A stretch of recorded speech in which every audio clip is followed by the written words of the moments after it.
Na mtazamaji, karibu kwa taarifa kamili. Jina langu ni Mary Atuoli. Shughuli ya upigaji kura nchini Uganda inaendelea kwa sasa katika zoezi ambalo lilianza mapema hii leo. Baadhi ya vifaa vya kupigia kura vilikosa kuwasilishwa mapema katika vituo kadhaa. Maafisa wa usalama wamekuwa wakishika doria tangu alfajiri hadi kabla ya zoezi hilo kuanza ili kuhakikisha kwamba hakuna vurugu. Rais Yoweri Museveni ambaye amekuwa madarakani tangu mwaka 1986 anapigania muhula mwingine pamoja akishindana na Robert Chagulanyi Sentamu maarufu kama Bobi Wine ambaye anawakilisha upinzani.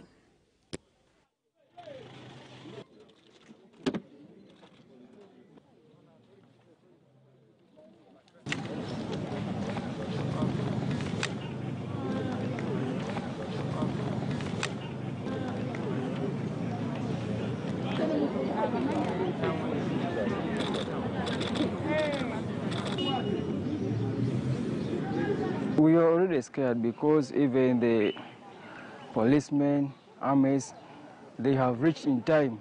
Even the choppers have been there up.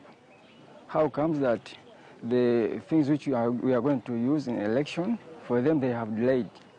It means there must be something which is going on. Shall be here until we vote. As long as 4 p.m. it finds us in the line, we have to vote because we want to change the situation. I'm so sure our voters, they are ready to cast their votes on the side of the winning, and the winner must be Robert Chagulanyi Sentamu.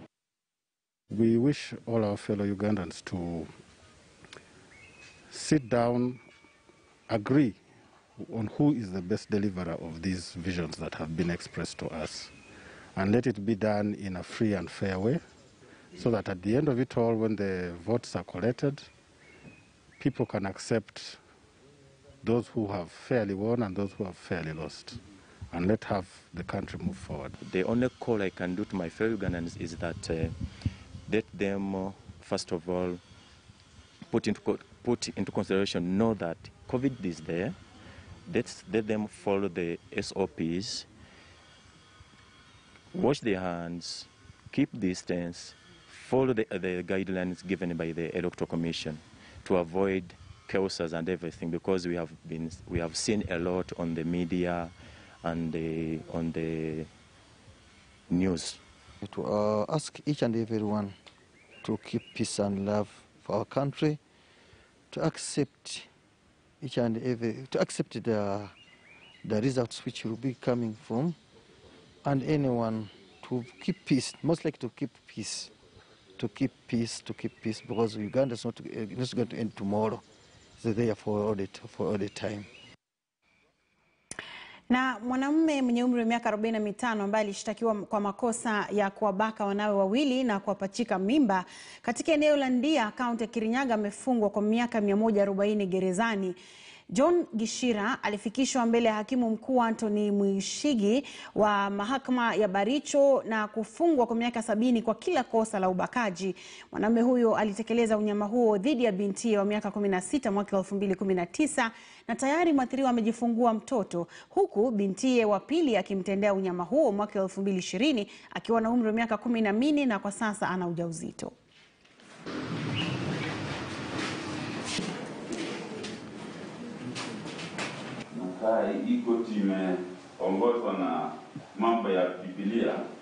Which reads, our days may come to 70 years or 80 if our strength endures. Yet the best of them are but trouble and sorrow, for they quickly pass and we fly away. And Proverbs 10 verse 27, where it is written that the fear of the Lord prolongs life, but the years of the wicked will be short. This court is minded to consider a sentence of imprisonment and for a period of 70 years for each charge. Further, considering that there were 2 victims which aggravates the offense, these sentences shall run consecutively.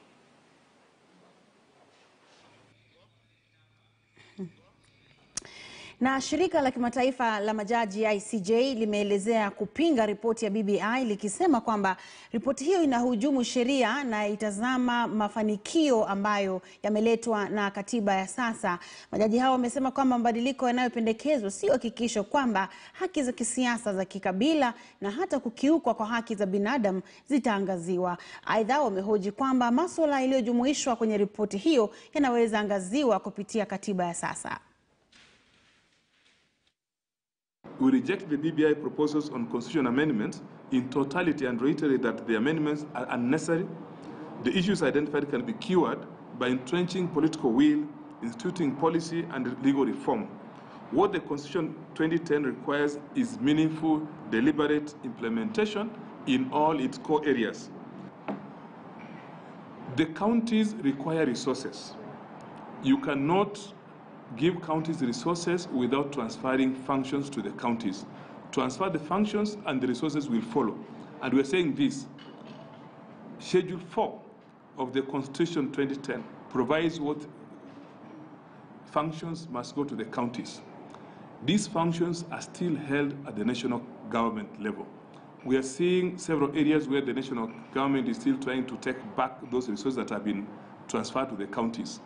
We kindly request that this be implemented fully. Then we can do a total review and overhaul of what has happened in the last 10 years and what we intend to do beyond this time. Ripoti ya BBI inalenga kuzima joto la kisiasa pamoja na ghasia za baada ya uchaguzi ambazo hushuhudiwa baada ya uchaguzi mkuu humu nchini. Kulingana na msemaji wa serikali Kanali mstaafu Cyrus Oguna, ni kupitia kupitishwa kwa BBI ambapo taifa litakuwa na amani, maendeleo pamoja na kubuni kwa nafasi za ajira. Mara nyingi vijana wanatumika kwa kuweza kuleta fujo, kuleta vurugu. Nyakati kuna vurugu, bila shaka yote uchumi unaathirika, maisha yanapotezwa, biashara zinaharibika. Tunajua sote kuanzia mwaka 1992 hadi mwaka juzi tulipokuwa na uchaguzi wa mwisho, umekuwa na msukosuko tu. Kwa hivyo BBI, iwapo inatupatia mazingira ya kupiga kura kwa amani, ya kuishi kwa pamoja, kwa njia ya upendo, kwa njia ya ushirikiano, kwa njia ya amani, kama itatuletea hiyo, na hakika itatuletea hiyo, mbona sisi kama wananchi wa Kenya tusiunge mkono? Nani ambaye hapendi amani kwake nyumbani kwa jamani? Hata na familia moja, nyakati ambazo kuna msukosuko kwa nyumba, hata na watoto wakienda shuleni hawasikii kile ambacho wanafundishwa kwa shule. Tunaelewa hivyo sote. Kuna madai yamekuwepo kwamba itakuwa ni gharama kubwa sana kwa nchi kuweza kugharamia wadhifa ambazo zitakuwepo iwapo hiyo BBI itakapokuwa ni kitu cha kutekelezwa. Lakini pia mimi kama binafsi nasema hivi: iwapo utatumia shilingi bilioni 1 kuweza kuokoa shilingi bilioni 100, iwapo unatumia shilingi bilioni 1 kuweza kuokoa shilingi bilioni 100, nadhani ni biashara nzuri hiyo. Anasema hivyo kwa sababu gani? Kwa sababu nyakati ambazo tumekuwa na uchaguzi, mwaka mmoja kabla uchaguzi kulikuwa na msukosuko. Inamaanisha kwamba hata na uchumi haujijengi, tunapoteza hapo. Wakati wa kupiga kura kunakuwa na uhasama, kunakuwa na vita, kunakuwa na vurugu, biashara inapotatizwa, maisha yanapotezwa. Miaka 2 baada ya uchaguzi ndio tunaanza sasa kufanya nini? Kuwa katika hali imara. Lakini kumbuka, maisha yamepotea. Maisha ambayo imepotea huwezi rudisha. Biashara imepotea ama imeharibika kwa lengo la kuvamiwa, inachukua muda mrefu sana kabla hiyo biashara kusimama imara. Lakini pia uchumi wa nchi ni hivyo hivyo. Kwa hivyo tunaposema kama wananchi wa Kenya kwamba tunataka tupanue nafasi za kazi kwa vijana wetu, tutapanua nafasi vipi nyakati ambazo kila miaka 5 tunakuwa na matatizo ya kijamii, tunakuwa tunapigana wenyewe kwa wenyewe, kunakuwa na uhasama, kunakuwa na vurugu? Tutapanua nafasi kivipi? Kwa hivyo tujiulize sisi wenyewe kama wananchi wa Kenya, tungependa nini? Nani ambaye hapendi amani? Nani ambaye hapendi maendeleo? Na takriban wasichana 1000 waliopachikwa mimba katika kaunti Kitui wakati shule zilipofungwa kutokana na janga la corona wamerejea shuleni baada ya kujifungua. Haya ni kwa mujibu wa katibu wa Wizara ya Ulinzi Ibrahim Mohamed akizungumza alipozuru kaunti hiyo ili kukagua shughuli za ufunguzi. Katibu huyo alisema kwamba wanafunzi ambao tayari wamekuwa wazazi karibuni wamerejea shuleni na kuwashauri wengine walio katika hali hiyo katika maeneo mengine warejee shuleni badala ya kusalia nyumbani. Mnamo Agosti mwaka jana, ripoti kutoka kitengo cha watoto Kitui zilionyesha kwamba kaunti hiyo imenakili visa 3207 vya mimba miongoni mwa wanafunzi walio kati ya miaka 10 na 19.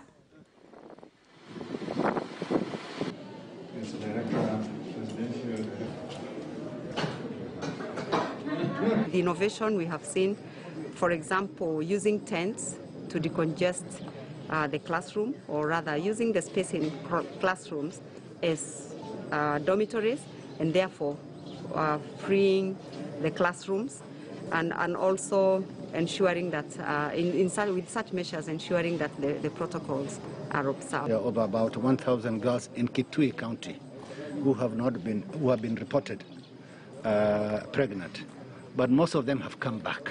Most of them have been supported. Except for those ones who are in advanced stages of pregnancy, they've been allowed to go home and then come back and continue after delivery. So the government is fully supportive for those who have gotten pregnant by bad luck to be supported when they get back. We're also, of course, following up the causes of these pregnancies, the people who are involved in this thing. If there's any wrongdoing, any criminality, those people, the chiefs are tracing these people to be able to deal with these men who may have been responsible. Na shule nyingi katika eneo la kaskazini mashariki zinashuhudia uhaba mkubwa wa walimu. Ziara ya makatibu watatu katika eneo hilo zimedhihirisha taswira kamili ya uhaba huo. Makatibu hao ambao ni Ali Nur wa mashirika, Mika Bowen wa wizara ambayo inashughulikia masuala ya maeneo kame, na Kirimi Kaberi wa wizara ya madini wamesema wakati maeneo mengine nchini yanapoangazia kanuni ya umbali wa kuzuia maambukizi ya virusi vya corona shuleni, changamoto ambalo wanafunzi na wazazi kaskazini mashariki wanakumbana nalo ni la uhaba wa walimu.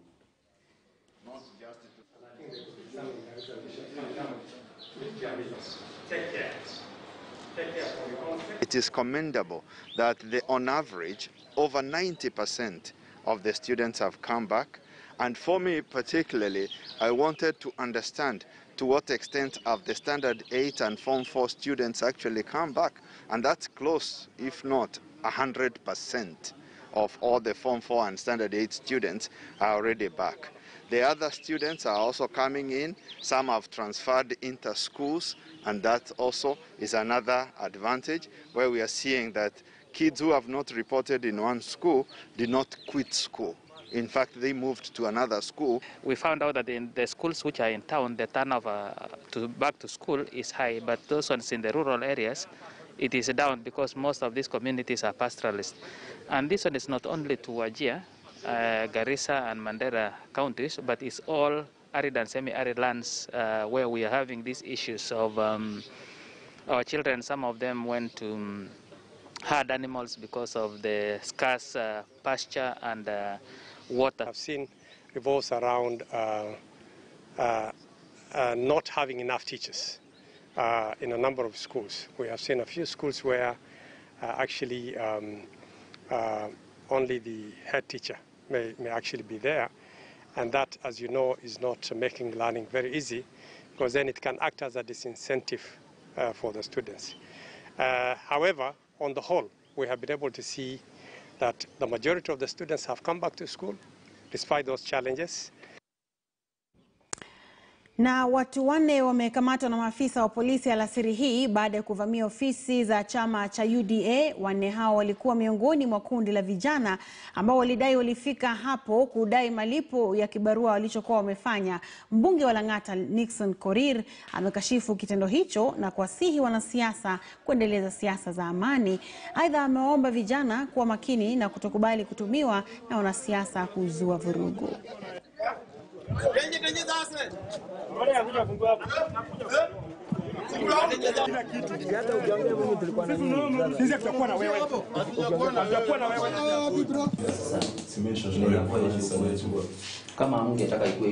Tukapanda basi moja na wase walikuwa group because walikuwa na story mingi wakisema kuna wera fulani ilipigwa jana sijui gani, but mimi sikuwa huko pia, so mimi niko nafuata pesa pia. Ndio kitu moja penye tumekuja hapa, watu wameanza kutoa vurugu, ile kelele, maaskari wakatokea huko juu, watu wakaanza kujitoa, ambapo mimi nilikuwa napanda, nikakumbuka nilikuwa na huyu rafiki yangu na tulikuwa tumekuja saa tukiwa na yeye wawili. Nikikuja kumrudia ndio nikapatana na vijana wenye walikuwa hapa, wakadai nilikuwa mmoja wa wale, wakakatalia na mimi. It's very unfortunate that you can pay someone 200 shillings to come here and cause commotions. I want to tell the young people also that they shouldn't be accept to be used by politicians to instigate violence, because it is really unfortunate that at the end of the day it is the people who make their own choices, and no amount of violence will make someone a leader. Na mgogoro wa kibinadamu katika mitaa ambayo ilifurika maji karibu na ziwa Naivasha umeendelea kuwa mbaya zaidi, huku zaidi ya shule 20 na nyumba za watu zikifurika na kulazimu takriban familia 15,000 kubaki bila makao. Shule zilizoathirika mno ni zile za binafsi katika mtaa wa Kihoto, na kwa lazimu zaidi ya wanafunzi 1,000 kuhamishiwa katika shule za umma ambazo tayari zina idadi kubwa ya wanafunzi. Kulingana na afisa mkuu ambaye anasimamia majanga Anjenga, takriban shule 20 katika mtaa wa Kihoto zimefungwa kutokana na mafuriko. Maji ilikuja ikatuvamia, ilikuja tu polepole kidogo, ikaja ikatufikia mpaka kwa manyumba. Baada kufikia kwa manyumba watu wengi walihama. Ikawa sasa hakuna lingine ni kuondokea ile maji. Sasa si kubaya sana, lakini bado kuna changamoto kwa sababu kuna watu wameshindwa na kulipa manyumba. Watu wengine wako na njaa. Sasa hiyo ndio changamoto tuko nazo. Wale ambao tumekuwa tuna hakika naye ni zaidi ya watu 2,500 our families. Ile ambao tukizungumza mambo ya tenant na wale ambao walikuwa wamekondisha kule, they are more than 8,000. Wanaweza kuwa hata wengi kuliko, kwa sababu ukiangalia hizo plot zilikuwa kila mtu alikuwa anajenga nyumba yake, alafu anajenga tunyumba twa kukondesha kama tunyumba 10. Public health wetu in fact walienda huko na wakasema hiyo area ni karibu watu wasiweze kukaa, kwa sababu unajua kama mashimo za choo maji imechanganyika na mashimo za choo, na kwa hivyo ndio tuka amuru watu watoke huko. Watu wengi hawaishi huko saa hii. Na kabla ya COVID-19 kuripotiwa humu nchini mwezi Machi mwaka jana, Mbiu ambaye silo jina lake halisi na mtoto wa miaka 16 na ni mwanafunzi wa kidato cha pili alikuwa na pakuita nyumbani, ila sasa ameachwa bila bilashi. Analazimika kuwalea ndugu zake wawili na bintiye mdogo. Masaibu haya yalimkumba baada ya mamake mzazi kuwatoroka kutokana na ugumu wa maisha. Maisha yalianza kumwendea mrama alipokuwa shuleni katika shule ya upili ya Ngokolani huko Kibwezi, kaunti ya Makueni. Alipachikwa mimba, kajifungua na kuzidisha mzigo wa maisha aliyokuwa na ubeba mamake. Babake mzazi alikuwa tayari amewakimbia. Na kutokea hapo akaniachia watoto, na nilisikia alienda Mombasa, tumemtafuta tumuoni. Kutokana na ushujaa na msukumo wa kuwalea ndugu zake pamoja na mwanawe, Mbiu alianza biashara ya kuuza mchuzi wa vichwa vya ng'ombe na mbuzi, angalau kujipatia riziki. Anasema akiukwepa moshi, njaa itawaangamiza. Nauzia wafanyakazi wa Dua Estate wenye wanakata makonge, saa zingine nauzia walevi wananitusi, lakini navumilia tu ili nisaidia watoto. Ni mtoto mdogo, kazi yenye nafanya haifai kwa kiwango chake na miaka yenye nayo, ila tu kwa miaka nayo anafaa kuwa mwanafunzi akiwa shule, maana shule zimefunguliwa. Wakati shule zilipokuwa zinafunguliwa mapema mwezi huu, kwake Mbiu lilikuwa ni giza totoro. Hana nguvu wala uwezo wa kuwalea wadogo zake na kuhudhuria shule. Amebaki kuhangaika mtaani na magumu ya kila siku ya wazee kutaka kumfanya mke. Hata wanaume wengine huwa wananitaka, hata wengine wanataka kunioa, lakini mimi nasema siwezi olewa, niacha watoto wakiteseka. Analotaka Mutheu ni mamake arejee wasaidiane katika maisha na angalau apate nafasi nyingine ya kuendeleza masomo yake na ndugu zake. Na huyo ndo mama yetu, hatuwezi kumkataa juu yeye ndo ametuzaa. Kwa hivyo mimi siwezi olewa na mwanaume fulani. Kwa sasa shilingi 20 kwa kila kikombe cha mchuzi hazitoshi kukidhi maisha yao, ila ana imani na msemo huu kwamba mashujaa hawamwagi chozi. Anaishi akiamini siku njema itaonekana asubuhi. Asubuhi naraukia kuendea vichwa ya ng'ombe na mbuzi huko Kibwezi, ili niweze kusaidia watoto wenzangu wanaonifuatia nyuma. Tumekuwa tuking'ang'ana siku mingi. Waangaliliwe kwa ufasaha, wakuwe shule, wasome, waendelee na maisha yao, wajenge maisha yao kikamilifu. Mkurugenzi wa elimu katika kaunti ndogo ya Kibwezi, Kennedy Machora, anasema tangu shule kufunguliwa kutokana na makali ya korona, wanafunzi 980 wameripotiwa kujifungua eneo hilo. Nicholas Wambua, KTN News, Nairobi.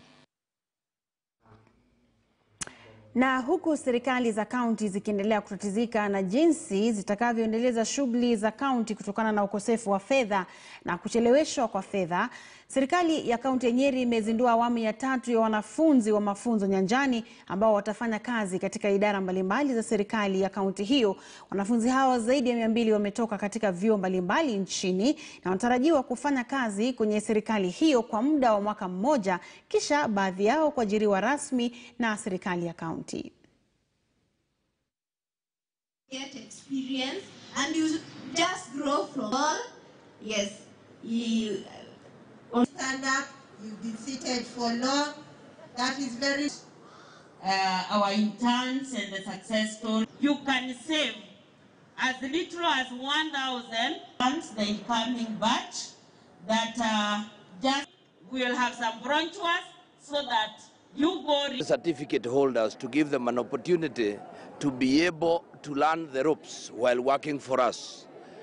The fact of the matter is that this is the 3rd batch, and this time 187 reported, but we always pick 200.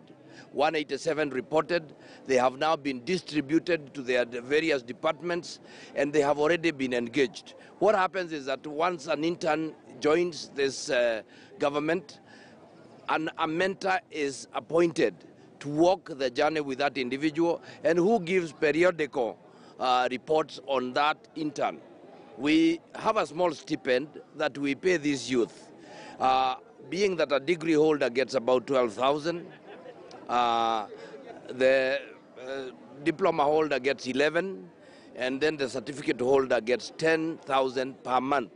And we give this money just to augment what the parents can give them, but as a way of even getting our youth to learn how to manage the finances. Na wenyeji wa eneo la Bureti, kaunti ya Kericho, wametoa majina ya watu ambao wanadaiwa kuendeleza biashara ya dawa za kulevya na pombe haramu. Kwenye orodha hiyo pia ya maafisa wa polisi pamoja na chifu wanaodaiwa kuhusika kwenye biashara hiyo wametajwa. Hatua hii inaonekana kumlazimu mratibu wa eneo la Rift Valley, George Natembea, kutoa ilani kwa machifu watatu wanaohudumu katika eneo hilo. Hapo ndio naona tuko na muda umetoka, naambia kweli. Pole sana. Na nimehubiri. Tumekubaliana kwamba maofisa wa serikali wote hawajakuja Bureti, hawajakuja Kericho kufanya biashara. Wamekuja kufanya nini? Kufanya kazi. Kwa hivyo kama kuna ofisa yote wa polisi, wa utawala ambaye anafanya mambo ya pombe, sio lazima yeye mwenyewe auze. Labda mnasema ni Kiprono anauza pombe, lakini Kiprono anauza kwa niaba ya mtu mwingine. Uwezi kuwa kwamba unakuwa Kiprono unauza pombe, unashikwa unauza. Yule mwenye azamia Kiprono ni nani? You have to say the truth. Kiprono lazima ako na protector yake, si ndio? Kwa hivyo tutafinya hiki Kiprono mpaka atasema mkubwa yake ni nani. Na shule 4 katika eneo la Kapedo mpaka wa kaunti ya Baringo na Turkana zimefungwa kutokana na shambulizi ambalo linakisiwa liliendelezwa na wezi wa mifugo. Shule hizo ni pamoja na ile ya msingi ya Kapedo, shule ya wasichana ya Kapedo, shule ya msingi ya Lomelo na shule ya sekondari ya Kapedo. Inasemekana mtu mmoja aliuawa na wengine 2 kujeruhiwa baada ya wahalifu hao kuvamia eneo hilo siku ya Jumatatu. Wanafunzi hao walihamishiwa katika eneo salama kwa kutumia magari ya maafisa wa polisi. But of course, we had our security officers spending the night there until yesterday morning. The situation was very good, very calm in the morning. In fact, that old man was being buried. But in the course of that burial again, some bandits came and began shooting also, and that's when they injured another person. So as we speak now, there are 3 people who are in hospital. But the people on the ground, where the rubber meets the road, they don't have their numbers. They don't even talk to them. Yeah, how do we work like that? Because somehow we must engage our officers, incorporate them, let them understand really what your issues are of the boundary, which needs to be resolved once and for all. We have got issues of resources along that area, and the elephant in the room is that the area is quite expansive and it's not properly settled. We don't have settlements there, so bandits can come and settle anywhere there, of course mayhem, and they can always be hiding there. We don't have proper infrastructure. The idea of saying the government not respond is neither here nor there, because Kapedo is 100% policed. We have our contingent of GSU, we have RDU there, and we have the military there. So the issue of not responding in time does not arise. But in every delicate security situation like that one, there are so many other issues that come into play. You don't just come out firing to the leadership of this region. We do not send our security officers in those areas for them to become partisan. Because they tend to believe that if you send officers to Turkana County, for instance, they're supposed to behave like Turkanas, such a way that if Turkanas cause a problem, they should not respond. So similar case with the Pokot, and even with Samburu. When you send GSU team in Samburu and the station there, it means that whenever Samburu have got issues, they shouldn't respond. Yeah, wanasema hawa ni watu yetu. So if they're not acting in that manner, then it means they're not working.